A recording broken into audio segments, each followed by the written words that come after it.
接下来开始我们本期故事，记得点击订阅并开启小铃铛。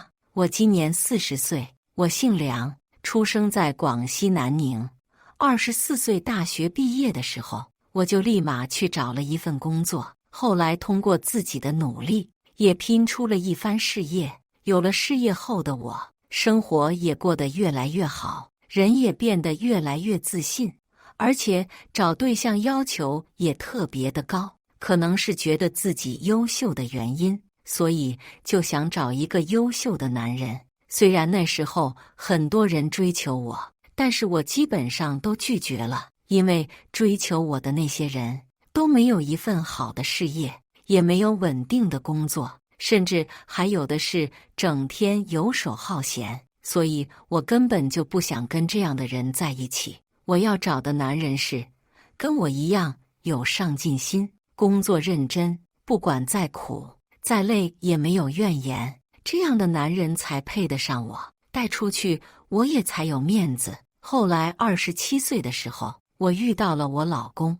我老公是我的合作伙伴，刚认识他的时候，我觉得他人还不错，不但长得英俊潇洒，还特别的高大，所以当时我对他很有好感。后面我俩认识了半年之后就在一起了，因为我们都觉得彼此很优秀，也很般配。如果能够在一起，以后的生活肯定会过得很幸福。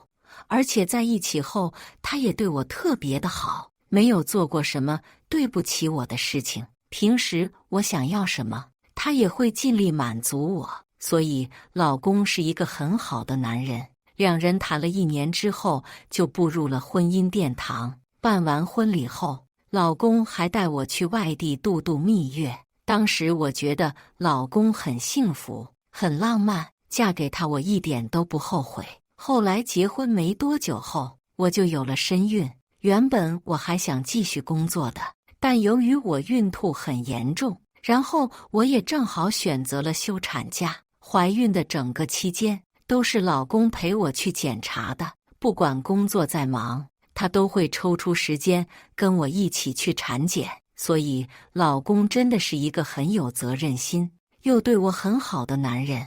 那时候我就发誓，一辈子都要跟老公生活下去，绝对不会背叛老公，或者是做什么对不起老公的事情。一转眼，我们的孩子也出生了，而且生的是一对龙凤胎。老公和婆家人高兴得不得了，特别是婆婆，见我生了一对龙凤胎之后，每天都把我当成宝一样宠着爱着，也从来没有让我做过家务。后来孩子半岁之后，婆婆为了能够让我们2个人去过2人世界，就把2个孩子带回来老家。对这一点我很满意，也觉得婆婆是一个很通情达理的人。孩子被婆婆带回去之后，我也回到了工作上。平时下了班之后，老公也会带我去吃夜宵。那些年我真的过得很幸福，很多人也特别的羡慕我，觉得我嫁给了一个好男人，不但有责任心，还有钱。其实我也觉得自己很幸运，遇到了一个这样的男人。那时候我也希望这样的幸福日子能够一直持续下去。但是后来时间久了，我发现我腻了这样的婚姻，因为老公每天都同做一样事情，这些年来一直都这样，每天下了班之后就会对我说一些花言巧语，而且那些花言巧语从未变过，永远都是那几句。还有吃的夜宵也永远只有那一家，吃多了我也腻了。平时节日送的礼物也还是那几样，就因为我曾经说过我喜欢这些东西，结果他每年都送同一样的。说实话，我觉得他脑子真的不会变通，一点都不懂得换新花样，来来去去就那几样东西，要么就是那几句情话。所以时间长了，我就厌倦了，也很反感这样的生活。有时候周末我都不想休息，因为我真的不想听老公的那几句情话，听多了我耳朵都起茧了。所以有时候我宁愿加班。我都不想跟老公相处在一起。我知道我这样子不好，但是我真的受不了，每天都要面对同样的事情。那时候我也劝过老公，让他换点新花样，但是老公就是不会变通。对于他，我真的很无语。也就因为这样，慢慢的，我对他失去了好感。后来，直到一个男人的出现后，让我有了婚外情的念头。这个男人，他就是小军。小军是我们其他公司分过来的，他也是一名领导，而且他特别的优秀，平时也特别的会说话，情商也特别的高，每说的一句话都不重复，所以我很喜欢这样的男人。后来和他相处久后，我也对他产生了感情，他也一样，也喜欢上了我。但是那时候，我一直都不敢背叛婚姻，因为我知道背叛婚姻会得到惨重的下场，所以我不敢尝试。可是后来面对男同事的不断表白，我最后还是跟他在一起了。在一起之后，我每天都感到很快乐，也很幸福，因为情人每天都会给我不一样的惊喜，不会像我老公那样不会变通，所以跟他在一起，我觉得特别的幸福。我心里很清楚背叛婚姻的下场，但我根本就拒绝不了情人的好。虽然情人好，但我不会为了情人和老公离婚，毕竟老公才是和自己过一辈子的人。所以那时候为了不被老公发现，我把这件事情瞒得很好，老公也没有察觉。但世上没有不透风的墙，跟情人生活了半年之后，就被老公发现了。因为我每次一去约会，就会跟老公说去应酬，而且每次还打扮得漂漂亮亮。刚开始，老公觉得很不对劲，但是又不敢怀疑我。但后来多次之后，老公觉得我越来越不正常，因为我跟情人在一起后，对他冷漠的许多，有时候还会对他发脾气。曾经那个温柔又善良的我，变成了一个脾气暴躁的人，所以老公觉得我很奇怪。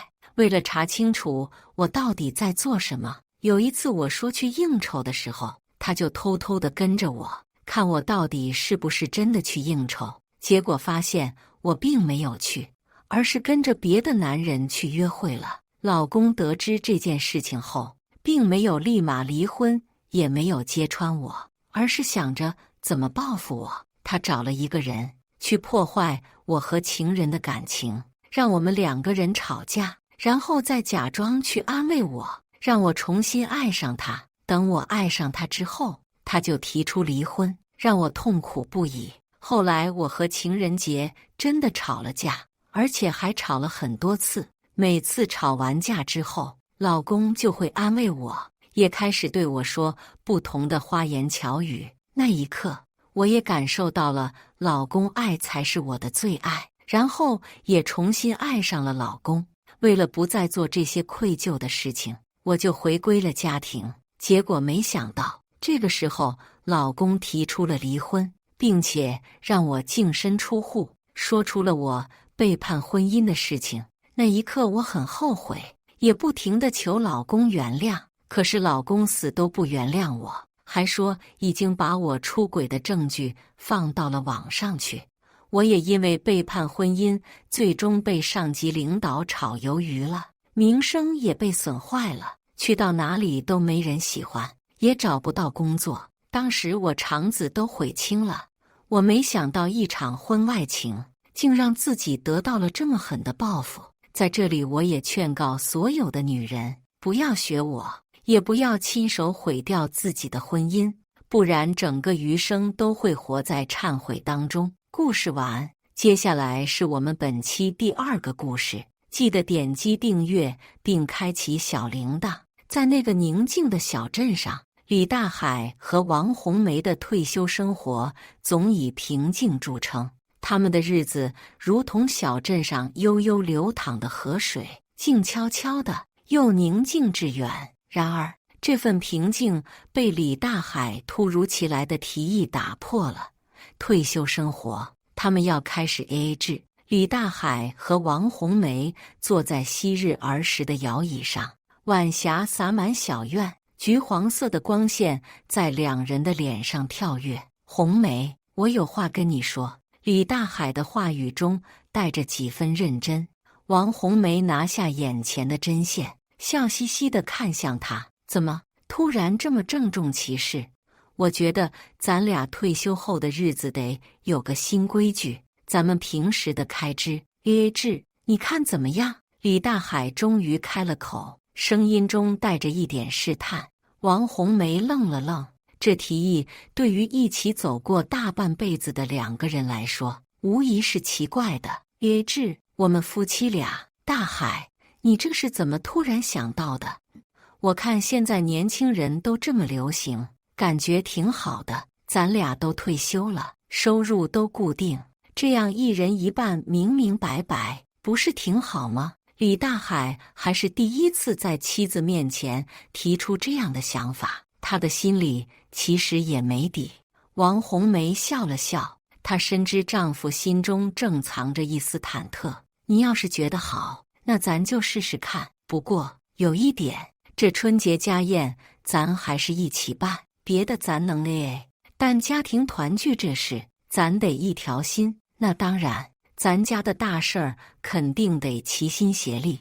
李大海松了口气，没想到妻子竟然这么容易就同意了。过了几天，王红梅手拿账本，对着日渐临近的春节家宴费用进行了细致的计划，而李大海则有点坐不住了。这春节家宴，我们真的还要 AA 制？李大海看着忙忙碌碌的王红梅，想象着春节家宴时可能会发生的场景，心里多少有些发虚。没错，既然说好了，那咱得说到做到。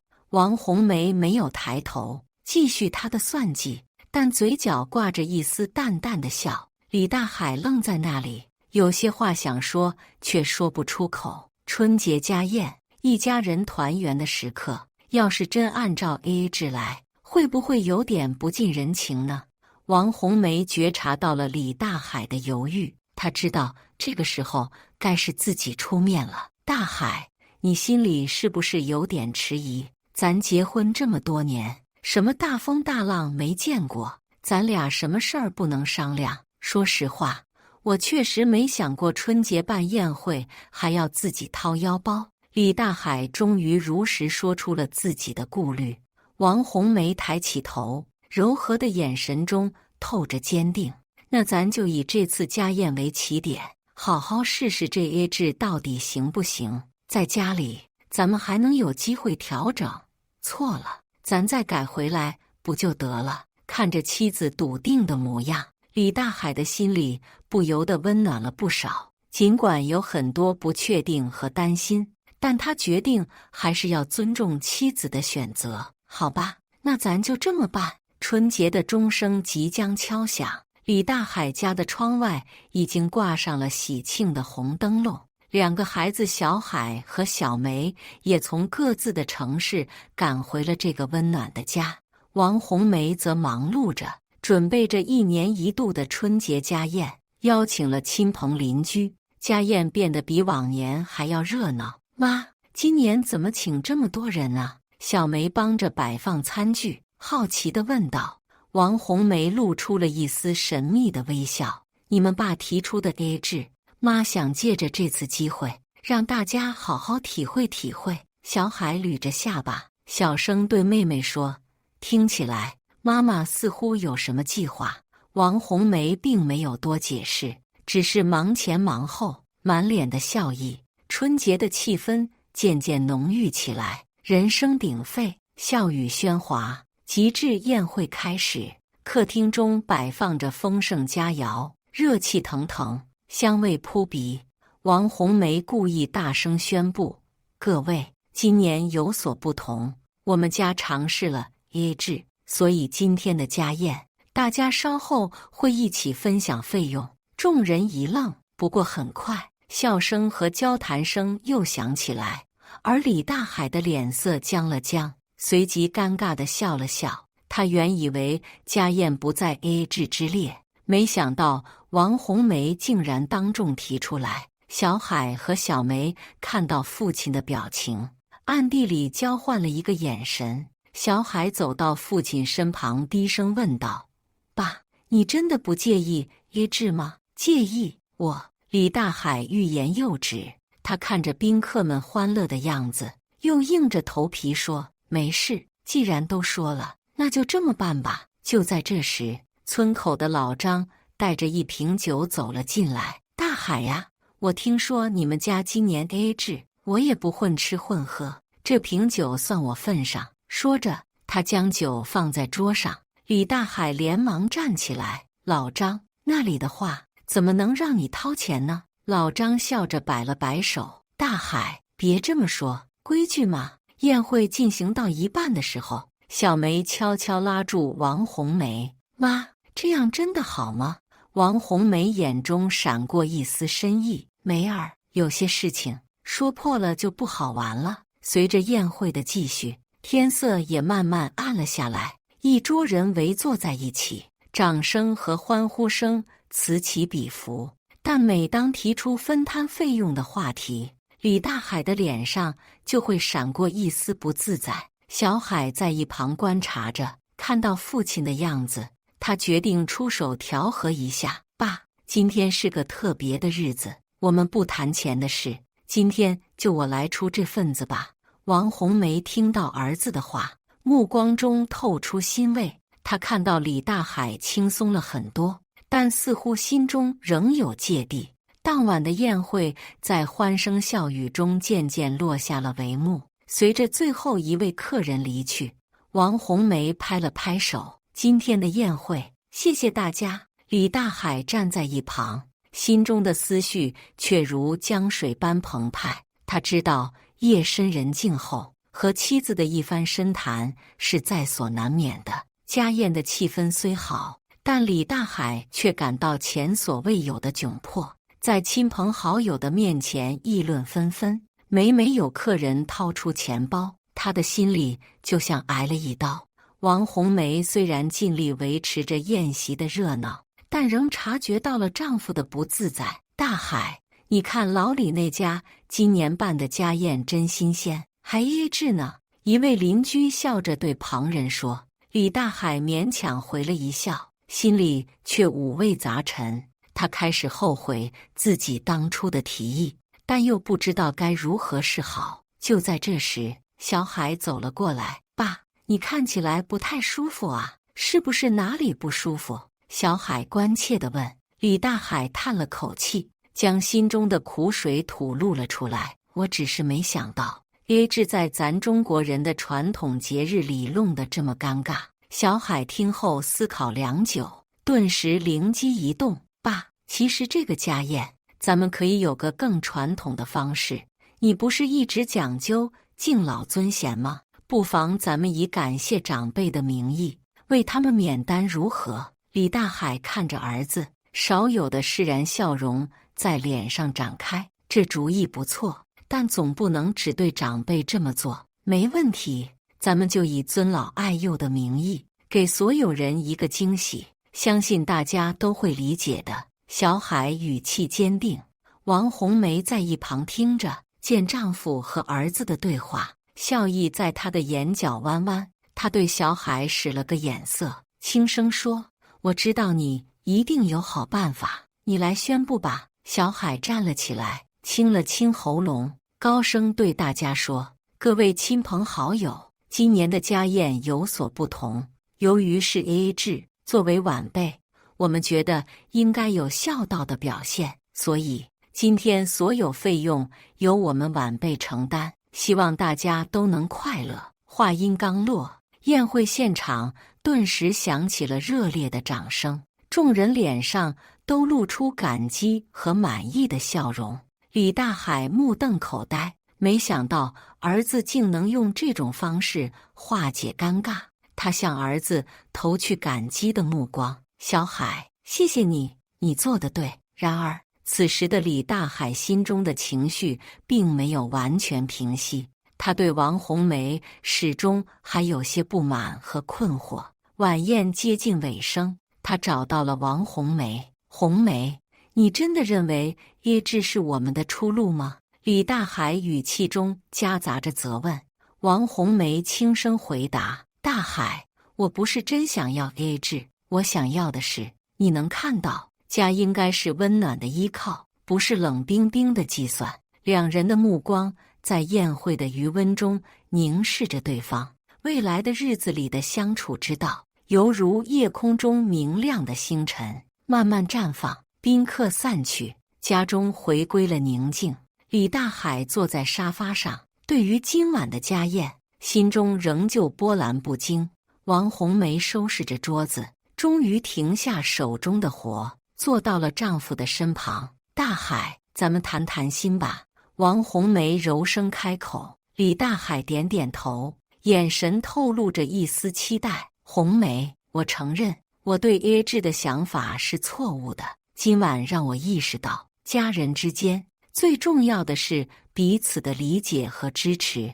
王红梅握住了他的手。大海，这次的家宴，我其实是想给你一个小小的教训，家不是冷冰冰的数字游戏，而是要心连心，手牵手。我知道你不是真的不在乎，只是有时候你会忘记，最简单的东西会给人带来最大的温暖。我明白了，红梅，家不仅仅是一个住的地方，它饱含的是我们共同的记忆和感情。李大海的声音渐渐柔和，两人相视而笑。原来的误会和不满，仿佛在这份温馨的对话中烟消云散。温馨的气氛中，李大海终于下定了决心。红梅，以后咱们不提 A 制了，一切回归最初的样子。两个人一起携手前行。王红梅的笑容里满是满足，知道她的这次小策略成功了。那咱们从现在开始，在一起好好规划咱们的退休生活。李大海点头，心中充满了前所未有的安定。是的，咱们一起，永远一起。室内的灯光柔和，外面的月色也显得格外温馨。他们并肩坐着，在以往的大小事情中感受到了彼此。从前那个认为耶制可以解决一切的李大海，如今已然明白，情感的温度和家庭的力量是任何制度都替代不了的。故事到这里，或许就应该有一个美好的结局。李大海和王红梅再一次以夫妻的名义携手走进了未来。感谢大家的观看。本期影片大家觉得是第一个故事精彩，还是第二个故事精彩呢？欢迎大家在下方评论区讨论。如果你喜欢这类故事，记得点击订阅真情人间，并分享给更多的人，这会对我帮助很大。再次感谢大家的观看。